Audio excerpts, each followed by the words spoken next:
तो बच्चों बात करते हैं एक्सरसाइज 3.2 के क्वेश्चन नंबर 2 के बारे में। एक्सरसाइज 3.2 के जो सब्स्टिट्यूशन मेथड के क्वेश्चन थे क्वेश्चन नंबर 1 के अंदर, वो हमने अच्छे से कर लिए है। आपको सब्स्टिट्यूशन मेथड अच्छे से आ गई होगी। अब हम बात करेंगे क्वेश्चन नंबर 2 के बारे में। ये भी सब्स्टिट्यूशन मेथड के क्वेश्चन है, पर इसके अंदर एक खास बात है कि इसके अंदर आपको एक इक्वेशन दे दी है, उस इक्वेशन में आपको m की वैल्यू फाइंड करनी है। तो करना आपको वही है, पहले तो क्या करना है, पहले तो दो इक्वेशन जो आपको गिवन है उसको सोल्व करके x और y की वैल्यू फाइंड करना है। जैसे आपके पास x और y की वैल्यू आ जाएगी, मतलब तो आप क्या करोगे, यहाँ पे पुट कर दोगे तो m की वैल्यू आ जाएगी। ठीक है स्टूडेंट्स, तो हम सोल्व करते हैं क्वेश्चन को। देखिएगा ध्यान से, पहले इक्वेशन लिख देते हैं हम। 2x + 3y = 11 and 2x - 4y = -24। ये इक्वेशन नंबर आपकी फर्स्ट हो गई, ये इक्वेशन नंबर आपकी सेकंड हो गई। दोनों इक्वेशन लगभग सेम ही है। तो हम एक काम करते हैं, इक्वेशन नंबर 1 से अपना काम चला लेते हैं। फ्रॉम 1 तो 1 आप देखोगे तो 2x + 3y = 11 है।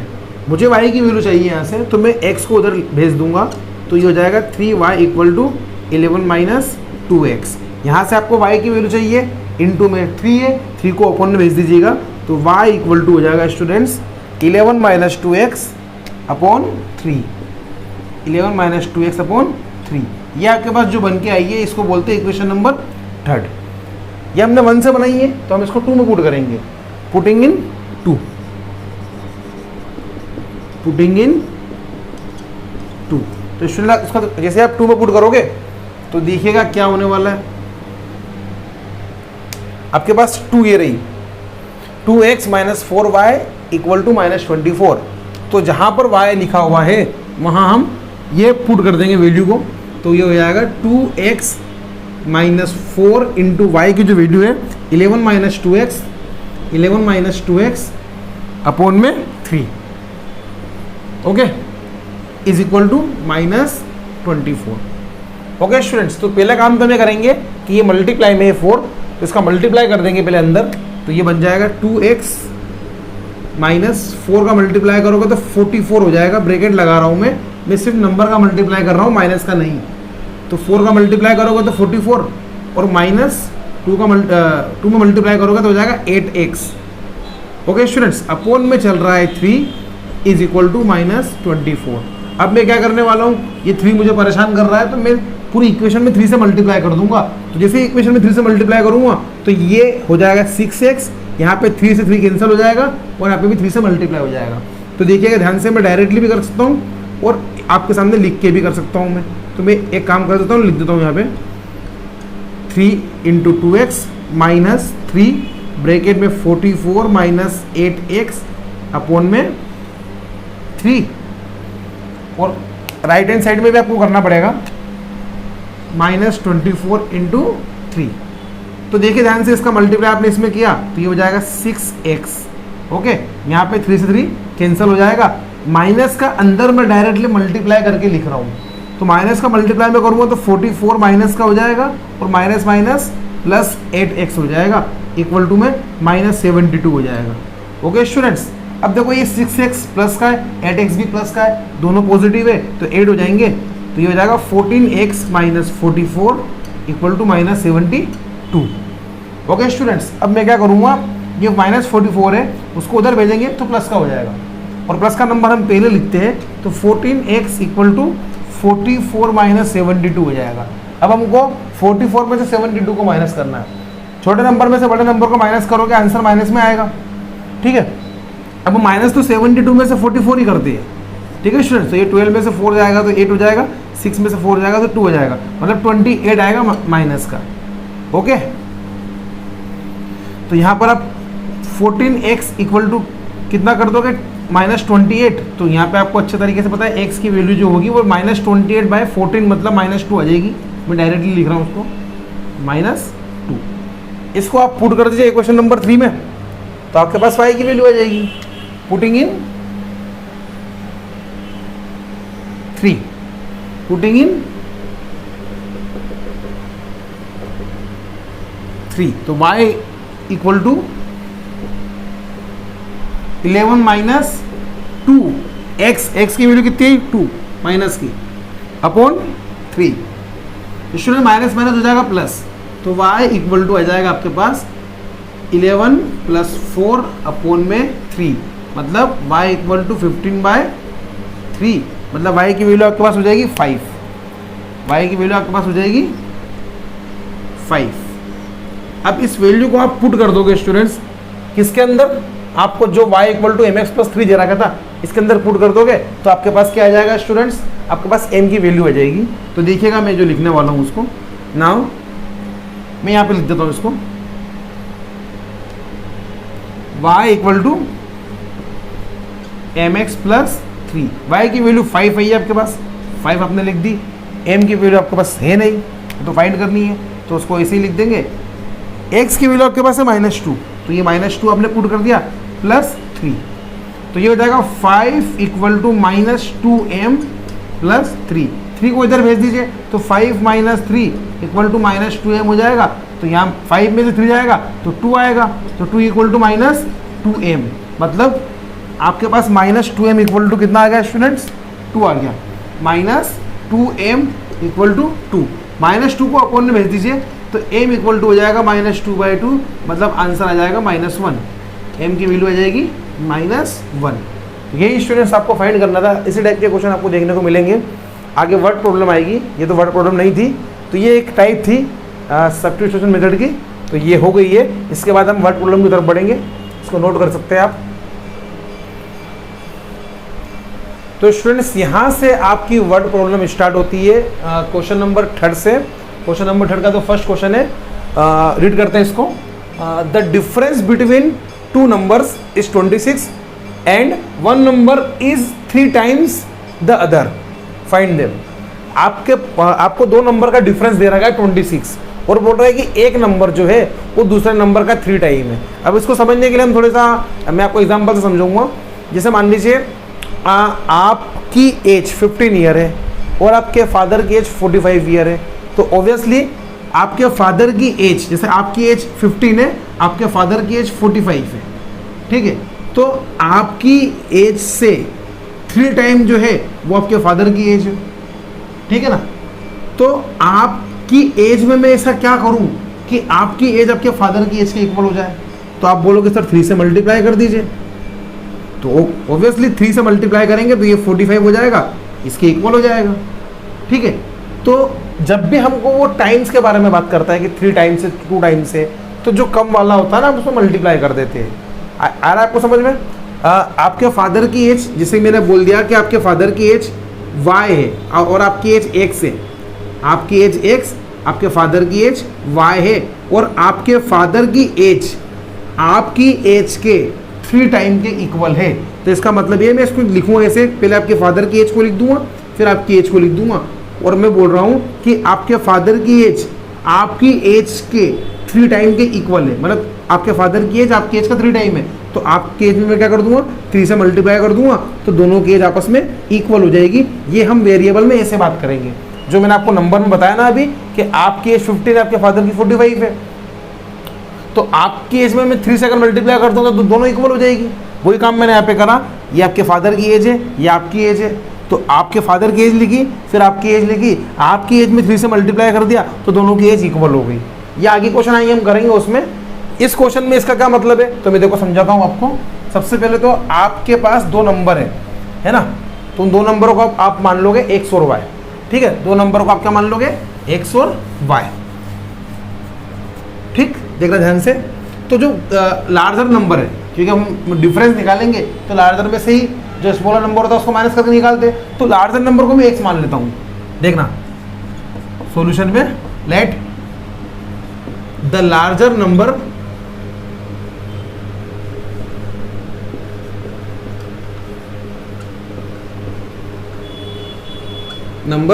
B x and smaller number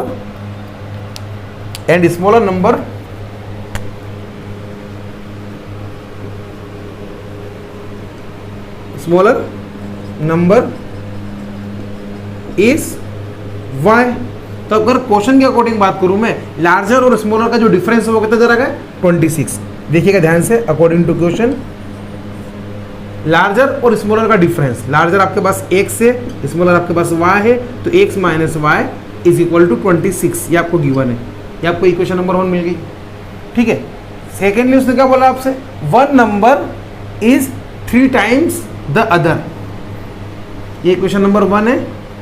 उसने आपसे क्या बोला कि वन नंबर जो है मतलब जो बड़ा वाला नंबर है ना, बड़ा वाला नंबर 3 टाइम होगा, तो बड़ा वाला नंबर छोटे वाले नंबर के 3 टाइम के इक्वल है ना। उसने ये बोला, तो मैं अगेन अकॉर्डिंग टू क्वेश्चन करके एक और इक्वेशन बनाऊंगा। उसने क्या बोला कि one number is 3 times the other, तो बड़ा वाला नंबर जो होगा वो ये x है, छोटा वाला नंबर जो है वो है y।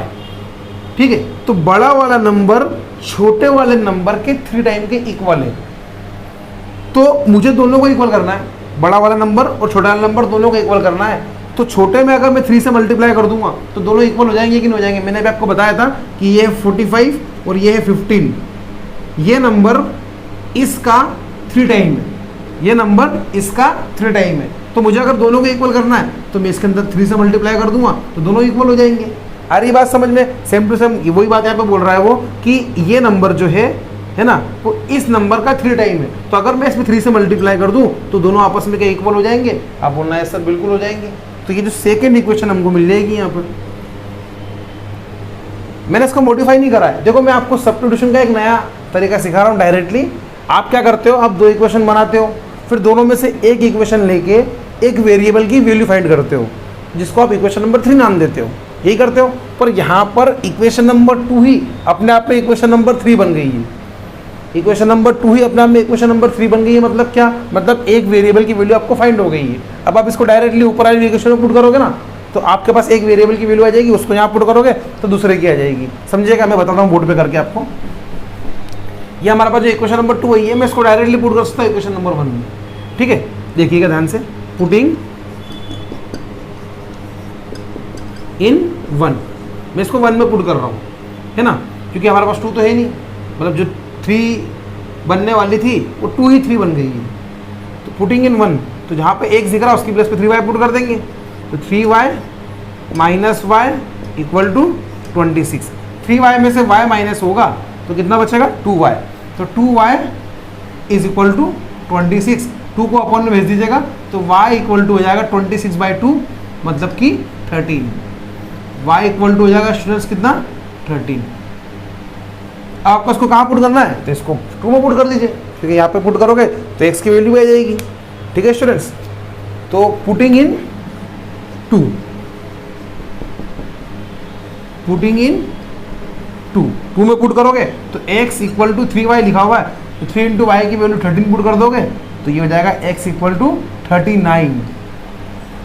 तो 2 नंबर आपको चाहिए थे जिनका डिफरेंस 26 हो और एक नंबर दूसरे नंबर का 3 टाइम हो, तो 2 नंबर आपको मिल गए। देखिए 39 और 13, इन दोनों का डिफरेंस निकालोगे तो 26 आएगा, पहली बात। दूसरी बात, ये नंबर जो है वो इस नंबर का 3 टाइम है, तो दोनों कंडीशन फुलफिल हो गई, मतलब आपका आंसर सही आ गया है यहाँ पर। ठीक है, तो क्या लिखोगे, hence the required numbers are 39 and 13, ये हो गया। ठीक है स्टूडेंट्स, तो ये आपकी वर्ड प्रॉब्लम थी। वर्ड प्रॉब्लम को हमको थोड़ा समझना होता है, पहले सबसे मेन इक्वेशन बनाना होता है उसके अंदर।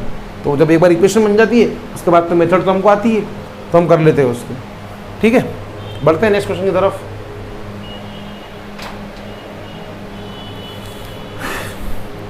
तो स्टूडेंट्स नेक्स्ट क्वेश्चन है आपके पास, the larger of 2 supplementary angles exceeds the smaller by 18 degrees, find them. तो ये जो एक्सीड्स लिखा हुआ ना आपके पास, इसका मतलब होता है मोर, अधिक, हिंदी में बोले तो अधिक। तो आपके पास लिखा हुआ है यहाँ पे the larger of 2 supplementary angles. तो सप्लीमेंट्री एंगल्स जो होते हैं स्टूडेंट्स, वो आपको अच्छे तरीके से पता होना चाहिए कि 2 एंगल जिनका सम 180 हो उनको सप्लीमेंट्री एंगल्स बोलते हैं, 2 एंगल जिनका सम 90 हो उनको कॉम्प्लीमेंट्री एंगल बोलते हैं। ठीक है, तो 2 एंगल जिनका सम 90 मतलब कॉम्प्लीमेंट्री और जिनका सम 180 मतलब सप्लीमेंट्री एंगल्स।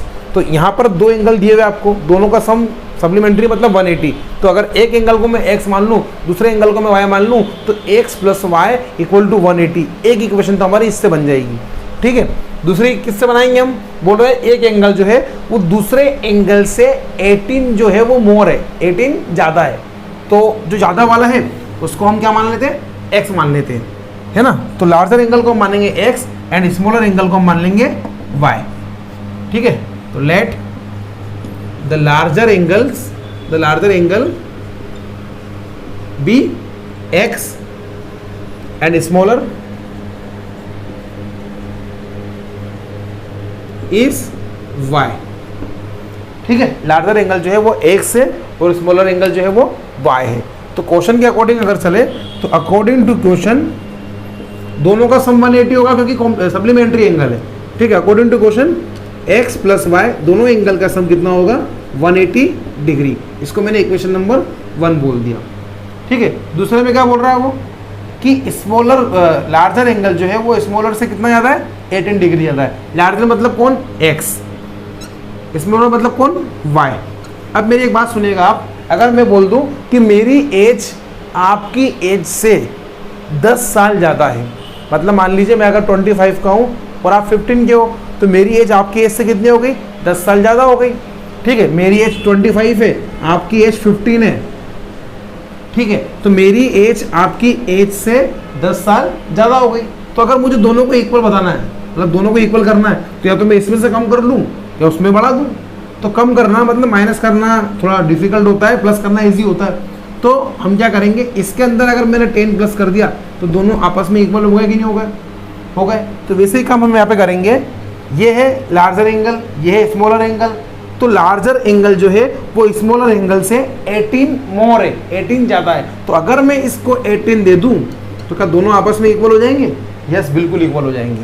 ठीक है स्टूडेंट्स, तो ये मैंने सेकेंड इक्वेशन भी आपके सामने बना दी है, और ये भी आपके सामने डायरेक्ट बनी बनाई आपको इक्वेशन नंबर 3 जो वहाँ पे रहती थी वो आपको बनी बनाई यहाँ पे मिल गई है। मतलब x equal to y plus 18, equation number 2। आप इसको डायरेक्ट इसके अंदर पुट करोगे, आपका काम हो जाएगा। ठीक है, थोड़ा सा चेंजेस हो रहा है इसके अंदर। आपको जो 6 क्वेश्चन सिखाए गए थे उनके अंदर इक्वेशन नंबर 1 थी, 2 थी, फिर 3 हम बनाते थे। मैं यहाँ पे भी कर सकता हूँ वही चीज़, मैं इस y को इधर ले उठा के, तो x minus y equal to 18 हो जाएगा। फिर आप 1 को लेकर इक्वेशन 3 बना सकते हो। लेकिन जब हमारा डायरेक्टली काम हो रहा था हम क्यों करें ये सब। ठीक है, तो हम इसको डायरेक्टली पुट कर देंगे, पुटिंग इन 1, पुटिंग इन 1। तो 1 के अंदर आप पुट करोगे, जहाँ पर आपको x दिख रहा है उसकी प्लेस पे आप क्या लिख दोगे, y प्लस 18 यहाँ पर। तो ये हो जाएगा y plus 18 plus y is equal to 180 degree. ठीक है, y 2 टाइम आ गया है तो 2y लिख देंगे उसको, 2y plus 18 is equal to 180 degree. ठीक है, ये डिग्री में आप लिख सकते हो, बाद में आखिरी में भी लिख सकते हो इसको।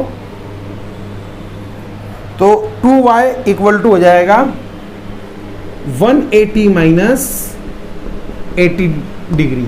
180 में से 18 जाएगा तो स्टूडेंट्स बचेगा हमारे पास, पहले तो हम इसमें से 8 माइनस कर देते हैं तो 172, और फिर 10 माइनस कर देंगे तो 162। तो 162 डिग्री हो जाएगा यहाँ से, 2y इक्वल टू 162 डिग्री। तो y इक्वल टू हो जाएगा 162 अपॉन 2। इसको आप कैंसिल आउट करोगे, 2 की टेबल से 1 टाइम, ये 8 टाइम और ये 1 टाइम, मतलब y की वैल्यू आ जाएगी आपके पास 81 डिग्री। इसको कहाँ पुट करोगे, इसको पुट कर देना 2 के अंदर, तो आपके पास x की वैल्यू भी आ जाएगी। तो पुटिंग इन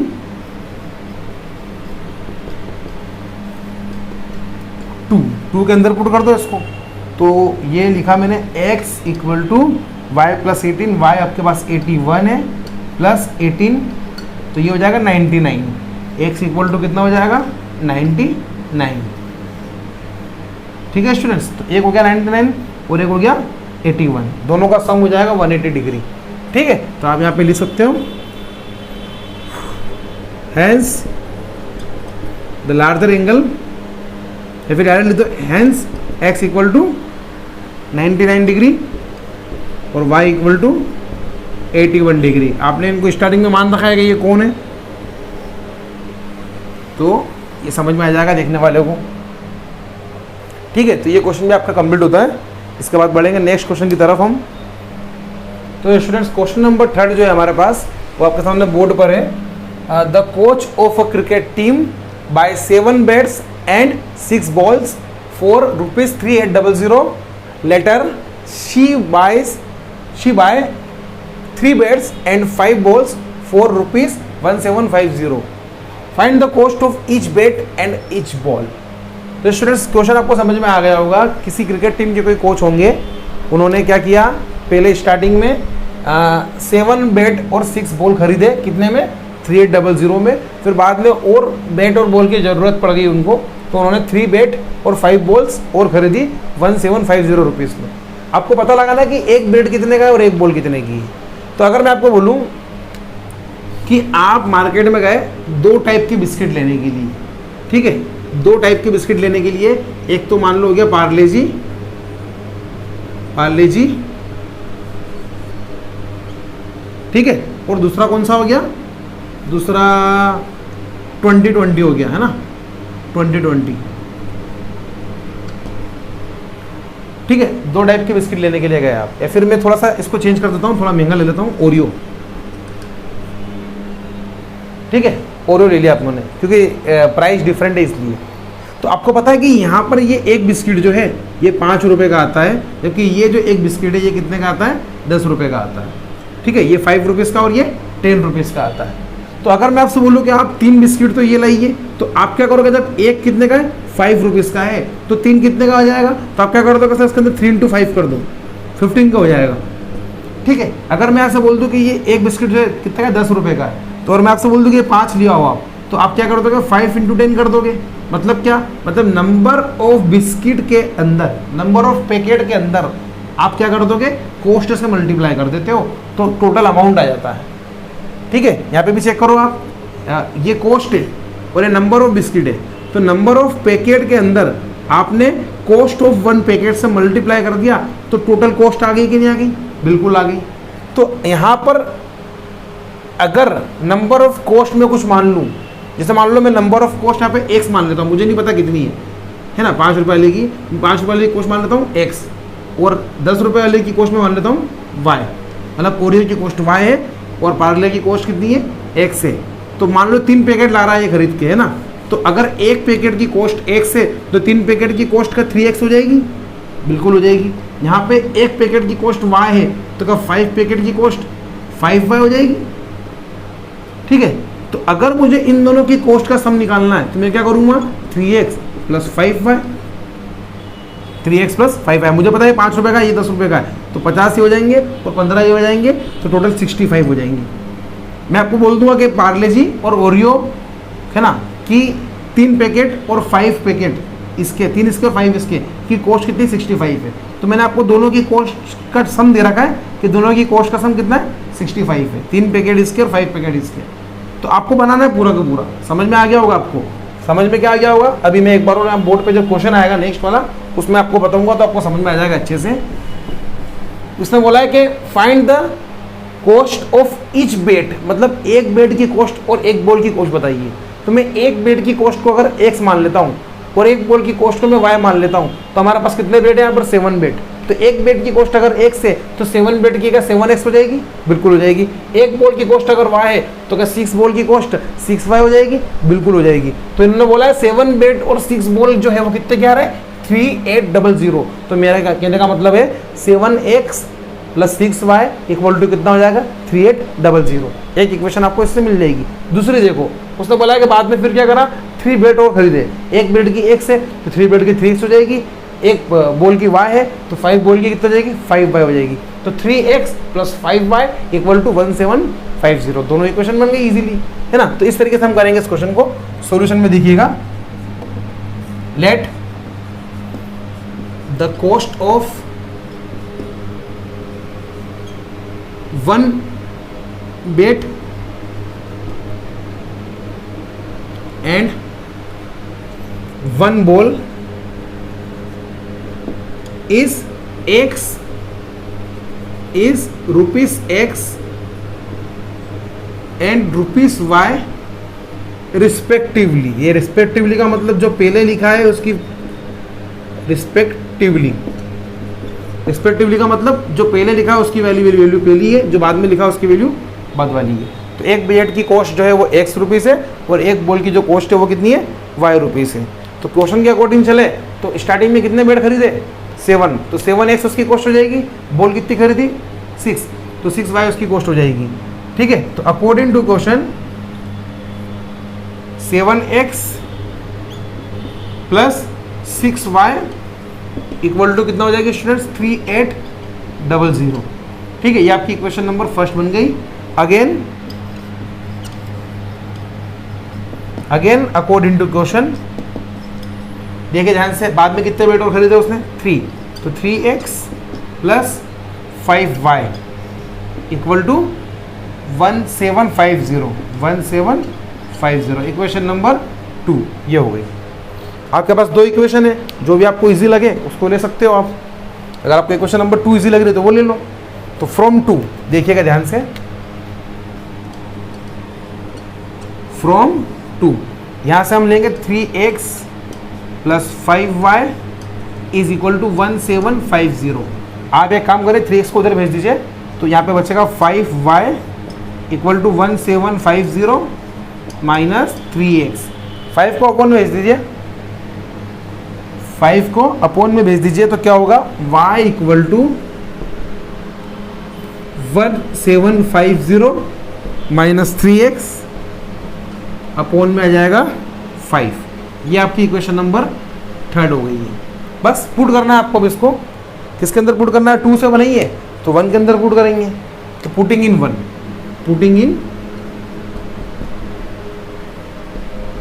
1 तो देखो 1 ये आपके पास 7x plus 6y equal to 3800। तो जहाँ y लिखा हुआ है वहाँ पुट कर देंगे इसको, तो ये हो जाएगा 7x प्लस 6 और y की जो वैल्यू है उसको लिख दीजिए ब्रैकेट में 1750 माइनस 3x अपोन में 5 इक्वल टू में चल रहा है 3800। तो अब आप ध्यान से देखिए यहाँ पे ये 5 है, वही काम करूँगा मैं जो हमेशा करता हूँ, पहले 6 से अंदर मल्टीप्लाई कर देंगे। तो ये हो जाएगा 7x प्लस 6 का मल्टीप्लाई जब हम करेंगे तो देखो मैं साइड में कर रहा हूँ मल्टीप्लाई, 175 में 6 का मल्टीप्लाई करूँगा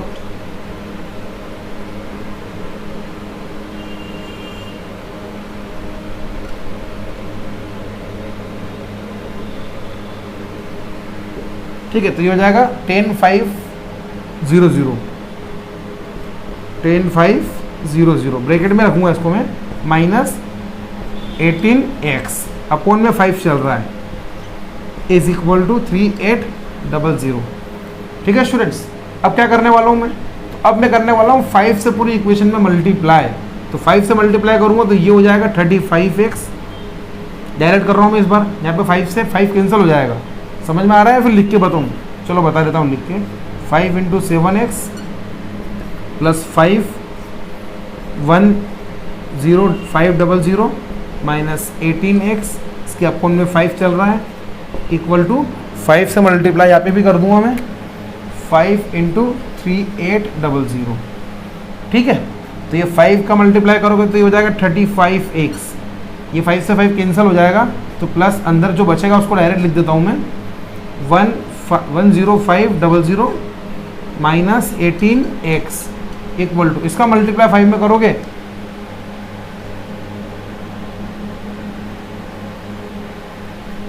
तो ये हो जाएगा 900। ठीक है,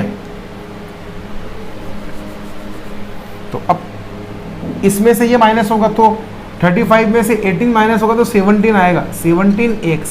ये जो है इसको एक बार लिख देते हैं हम यहाँ पे 10500 और यहाँ पे जो बच रहा है वो है 19000। इसको उधर भेज दीजिएगा आप तो हो जाएगा 17x इक्वल टू 19000 माइनस 10500। ठीक है, माइनस करेंगे इसमें से तो 19000 और 1510500 देख लीजिएगा स्टूडेंट्स। ये तो 0 हो जाएगा, ये भी 0 हो जाएगा, 10 में से 5 गए तो 5 बचे है ना, 8 हो जाएगा ये और ये हो जाएगा तो 8500 क्या जाएगा students 8500।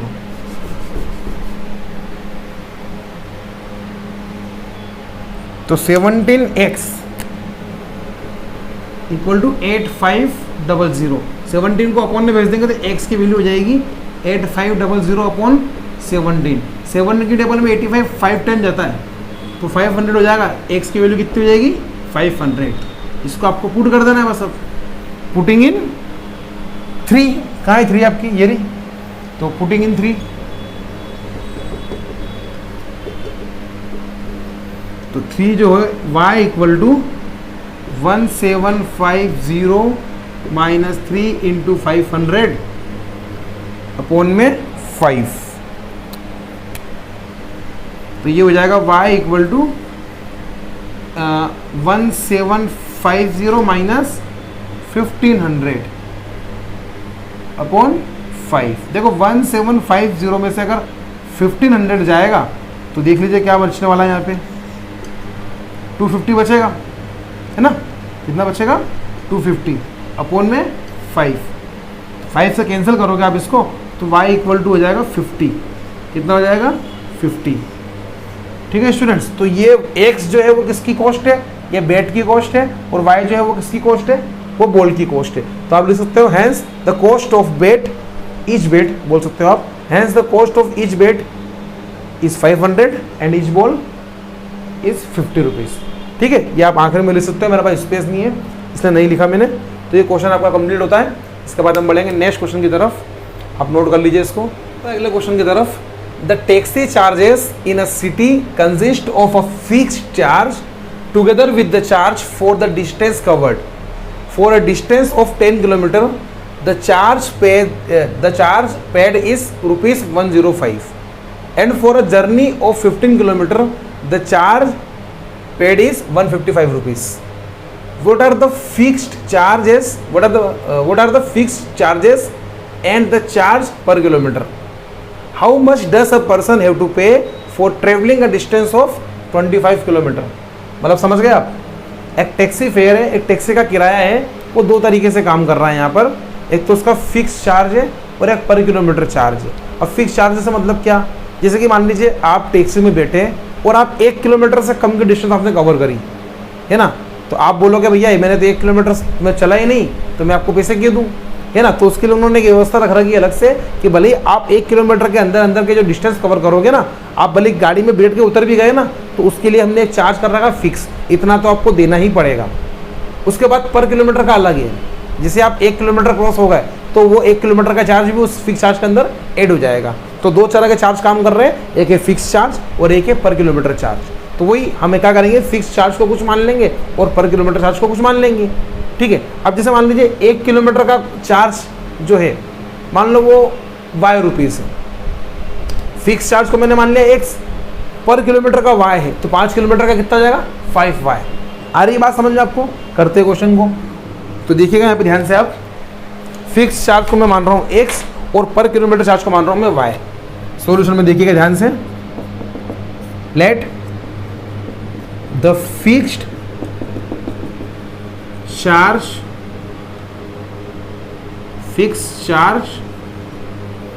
B x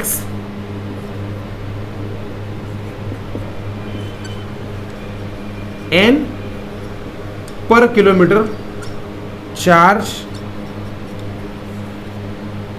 is ₹y। तो फिक्स चार्ज को मैंने मान लिया x और पर किलोमीटर का y है, 1 किलोमीटर का y है। तो बताइए उसने स्टार्टिंग में कितनी डिस्टेंस कवर करी, देखिएगा ध्यान से, for a distance of 10 kilometre. तो फिक्स चार्ज तो x हो गया उसका, प्लस जो 10 किलोमीटर है ना, अगर 1 किलोमीटर का y मान रहा हूँ तो 10 किलोमीटर का कितना हो जाएगा 10y। तो x plus 10y equal to कितना पे कर रहा है वो, मतलब कितना पे करना पड़ रहा है हमको 105 रुपीज़। तो देखना अकॉर्डिंग टू क्वेश्चन एक तो फिक्स चार्ज है और 10 किलोमीटर का चार्ज है। तो 1 किलोमीटर का y है तो 10 किलोमीटर का हो जाएगा 10y। मैं फिक्स चार्ज और 10 किलोमीटर चार्ज को मैं फिक्स चार्ज और 10 किलोमीटर जो चार्ज है ना, उसके पेमेंट को मैं क्या कर रहा हूँ, ऐड कर रहा हूँ। तो आंसर आ रहा है हमारे पास 105 रुपीज़। ठीक है, ये हमारी एक इक्वेशन बन गई इससे। इसके बाद देखिए आप क्या बोल रहा है वो, for a distance of 15 kilometre. तो फिक्स चार्ज तो x है और 15 किलोमीटर का 15y, तो x plus 15y equal to कितना ले रहा है वो 155 रुपीज़। ध्यान से देखिएगा again, according to question fix charge मतलब x और 15 किलोमीटर का, तो 1 किलोमीटर का y है तो 15 किलोमीटर का 15y हो जाएगा। तो x प्लस 15y कितना हो जाएगा 155 रुपीज़। ये इक्वेशन नंबर 2 आपके पास हो गई। आपके पास 2 इक्वेशन है, कोई भी एक ले लो, फर्स्ट वाली ले लो। तो फ्रॉम 1 अगर मैं काम शुरू करूँगा अपना, तो x plus 10y equal to है 105। ठीक है, 10y को उधर भेज दोगे तो x इक्वल टू हो जाएगा 105 माइनस 10y। ये हो गया आपके पास इक्वेशन नंबर 3। इसको आपको पुट करना है, किस में करोगे पुट? 1 से बनाइए तो 2 में पुट करो, पुटिंग इन 2, पुटिंग इन 2। तो ये आपके पास 2, जहां पर x लिखा हुआ उसकी प्लेस से पुट कर देंगे। 105 माइनस 10y, ये पुट कर दिया मैंने यहाँ पे, प्लस 15y इक्वल टू 155। तो देखो ये 10y माइनस का है, 15y प्लस का है, तो 15 में से 10 जाएगा तो 5y बचेगा। तो 105 प्लस 5y इक्वल टू 155। 105 को उधर भेज दीजिए आप, तो 5y की वैल्यू आ जाएगी 155 माइनस 105 मतलब 50। 5y इक्वल टू कितना हो जाएगा स्टूडेंट्स 50, और 5 को अपॉन में भेज दोगे तो y इक्वल टू कितना हो जाएगा स्टूडेंट्स 50 अपॉन 5 मतलब कि 10। तो y की वैल्यू कितनी आ गई स्टूडेंट्स 10 आ गई। इसको 3 में पुट कर दो, पुटिंग इन 3, पुटिंग इन 3। तो आप इसको 3 में पुट करोगे तो ये 3 आपके सामने, y की प्लेस पे क्या पुट करना है आपको 10 पुट करना है। तो x इक्वल टू आ जाएगा 105 माइनस 10 इंटू 5, तो 105 माइनस 50। ठीक है स्टूडेंट्स, 105 सॉरी यहाँ पे 10 पुट करना है आपको, तो ये हो जाएगा 100।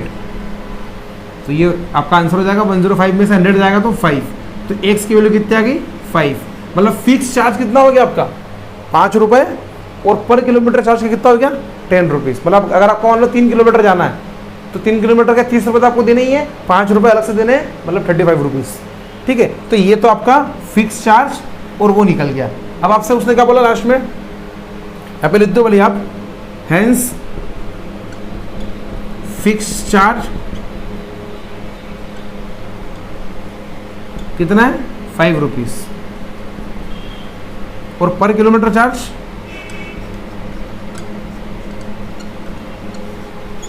वो कितना है ₹10। अब आपसे बोला 425 किलोमीटर के लिए कितना चार्ज लगेगा, है ना, नीचे लिखा हुआ है कि kilometre charge, how much does a person have to pay for travelling a distance of 25 kilometre.